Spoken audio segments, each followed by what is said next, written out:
Hello my friends, welcome to the little Christmas tree video. We are going to be making these adorable little Christmas trees. It is called a quilled Christmas tree because we're doing a quilling technique. Quilling is when you take strips of paper and then you curl them and then it creates a really fun shape. So this is cute because it can hang up. I know it's hard to see there. And then there's like a little star at the top and then a little jingle bell at the bottom. Yay! All right, so let's go ahead and get started here. So what we're gonna need here to start with is you're gonna need 8 pieces of green paper plus a centerpiece, which I'm going to use this kind of light green paper. So all of these papers here, these more traditional green ones, the 8, you're going to actually rip or cut them in half. So ribbing is easy because we have our fingers are available to us. So you're going to fold those in half and you're going to rip them in half. Of course, you can use a pair of scissors, but let's say you don't have scissors available to you. You can just rip these in half, not a problem. All right, so we have 8 pieces ripped in half. So that means that you'll end up with 16 half pieces, these little guys. All right, so the next thing we want to do is use like a pencil or a skewer or a dowel even, and you're going to do some little curly cues. So it's really up to you if you would like to start from the cut end or from the ripped end. It doesn't really matter. All right, so I'm gonna actually start from the cut end, the flat end here, and I'm just gonna roll it around my pencil, or you can roll it around your dowel or your skewer or whatever it is you're gonna do, and we're just gonna roll that all the way up. So it's gonna kind of look like a little curly cue like that, and we're gonna do that with all of these. So hopefully you are prepared to do a whole bunch of curling. Now, sometimes you can curl paper with a pair of scissors, like when you're doing curling ribbon, right? And you're curling the ribbon, you use scissors for that. Sometimes you can do that technique with the paper, but we're not going to do that today because one, we're using cardstock, it's a little bit thicker, but also I want there to be a large curl on this. And sometimes when we do the scissor techniques with curling paper, you get a really tight curl, and I want this to be a pretty large curl. All right, so we're gonna curl all of these papers, but we are not curling the base long strip piece because we are gonna be building our tree on top of that. All right, so curl, curl, curl, curl, all the way. You guys, you're more than welcome to sing a song on your end as well. I am someone that likes to sing a lot when I'm doing random little projects. It's quite fun. My friend Cheryl, she's so sweet. She says, Ellie, whenever I visit you, I not only get a greeting, I get a little song. It's because I usually say, hello, and I'm usually talking a lot or celebrating or jumping around or twirling in my dress. It's quite exciting. Okay, so once you have these all curled up, oh gosh, I have one left here. Okay, so once you have these all curled, the time has come. We are going to start building our tree. So we're going to use double-sided tape for this next part. You can use glue, but I certainly recommend double-sided tape. This double-sided tape is a little strip that just rips off of the roll here, and then I just stuck it down. There's a film that peels off of the back side here, all right? And I'm going to do that in just a second. But before I do that, I'm going to put another piece of double-sided tape on the other side because you will need it to be on 2 sides, both sides. All right, so you're going to take that, you're going to kind of pick at the end until that top film pulls off, and then what you're left with is it's sticky on one side. We're not pulling the other side off, not yet. We're going to get there. All right, so you're going to want to split this grouping in half. So we need 8 pieces, 2, 4, 6, 8. The other 8 pieces are going to set to the side. We're going to come back to those. All right, so I'm going to uncurl these just a little bit as we go. I'm going to put that cut end is what's going to stick down. I'm going to put that right there at the very top, and I'm going to lay it right down on top of the light green. So it looks kind of like this when you look at it from the side. All right, next one. Again, I'm going to kind of pull that out a little bit, and I'm going to go right underneath the other one. And from the top, this is what it looks like. All right, we're going to do that all the way down, and I'm actually going to do this from the side so you can see what we're doing here.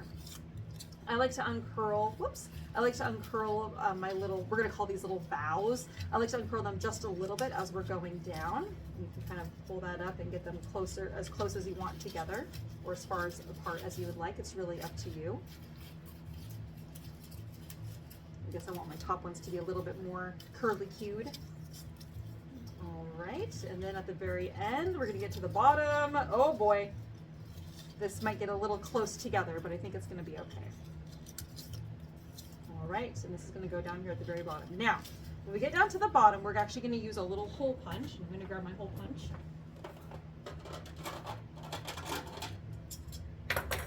that's because we're going to be hanging a little jingle bell at the bottom. Now, obviously, if you are watching this little kit, maybe you are watching this video and you have a little kit, maybe you have a hole punch at home, or if not, hopefully you hole punched your piece before you left. But if not, you can always poke a hole with like a pencil or something, and that would be fine too. All right, now we're going to do the other side. So I'm going to grab this piece of double-sided tape on this side, and now we're going to do the same thing. We're just going to start matching these up with the boughs on the other side. And now it doesn't have to be perfect because no two trees are going to be perfect, but I love how the Christmas tree shape is starting to take shape here. All right. We have all of our little boughs. And obviously when you guys are doing this craft, you probably will get to customize your design a little bit more, because right now I am doing this with in mind of just trying to accomplish the task. But obviously I assume your tree will be made with a lot more love and care while you think about what your tree design is going to look like. Oh my gosh, I'm so pleased with that. So cute. Okay, so this is what it looks like from the side, and this is what it looks like from the top. Ah, I love it.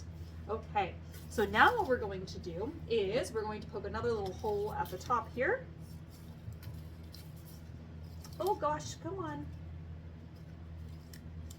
Maybe more into just the light green paper here.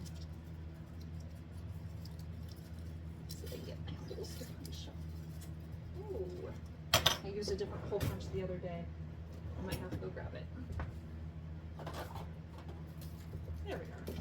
This is a little bit nicer quality hole punch, so I'm going to use this one. All right. Okay, so now we have our hole at the top.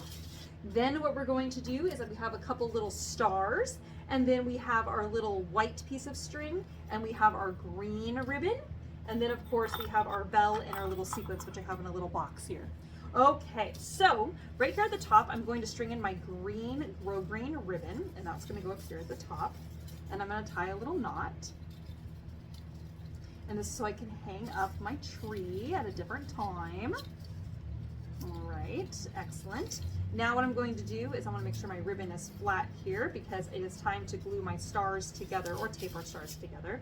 So if you have any white glue or hot glue, you can put glue on here. If you only have double-sided tape, it's not that big of a deal. We're going to stick these on either side here. I'm going to do this with double-sided tape, but if you have hot glue, that will also work just for a future thing. If you ever are making more of these, hot glue will dry very fast and is also going to bond to the ribbon as well. I'm just going to use double-sided tape here just because that is easy and the safest. Okay, I'm going to peel that film off. All right, so on the side of my tree here at the top, I'm going to lay down my star, and I'm just going to stick it down because it has double-sided tape on the back side, so it will stick in place. I'm going to do the same thing here, just peel these away. And then I'm going to line up my stars and then just go ahead and sit them down, stick those together. Perfect, and now you can hang up your tree. Ah, so fun. All right, now this little white string here, I'm actually going to run that through this tiny little hole at the very bottom here. We're going to bring that around to the other side. And then I have my jingle bell. I'm going to string my little jingle bell right through there, and I'm going to tie a little knot. And this is going to make it so that it's one, festive, but also it's going to create the weight on the underside of our tree. So then that way the tree will kind of want to hang down rather than just flap in the wind. So it gives it a little bit of weight, which is very fun. Oh my gosh, so cute. And it's jingly. Yes, I love that. All right, now the final step is to glue on all the little sequins. So I'm going to use this little fine point glue here. It's one of my favorite glues. And what I'm going to do here is I'm just going to do the tiniest little dots. And then I'm going to take my sequins and I'm just going to stick them right onto the glue. And it's just a really fast way to make our little tree a little bit more festive and more Christmassy. Oh my gosh, and you'll notice I'm not putting the little sequins or the little Christmas lights on every single bough because that just seems really time consuming. And also the magical effect will happen even if you just have them on a few. You see how I have them kind of here and there? I'm not doing them on every bough because one, I don't really have enough space for that, but two, I also don't want to be spending hours gluing on little individual sequins. I only need some. All right, and now I'm gonna do the other side. I'm gonna do the exact same thing where I just glue on just a few little sequins. So I usually do like maybe 3 towards the top, but it's really up to you because it is your creation. It's so fun. I get so many kids and people that come into our shops to make the craft, and some kids make the craft exactly like me, and some kids want to make totally their own design, and I just think that's really cool that there's kids out there that want to learn how to do things the way that I do it, and there's kids out there that just love to think outside the box. I just think it's great that there's so many different kinds of creative people on this planet, and I love how we can all create together, and it's just really neat. Okay, all right. We have this little guy. Oh my goodness. All right, I'm going to do a couple more here at the bottom, and then our creation will be complete. I have this one giant sequin. It's going to be the largest ornament. I'll stick that down there. All right, friends, and there we have it. We have our Christmas tree ornament hanging little tree creation. It's just so fun. I'm so pleased. We're calling this a quilled Christmas tree. I hope you guys had lots of fun, and I hope you learned something new. Hope you have a great day, friends. We'll see you soon. Bye-bye.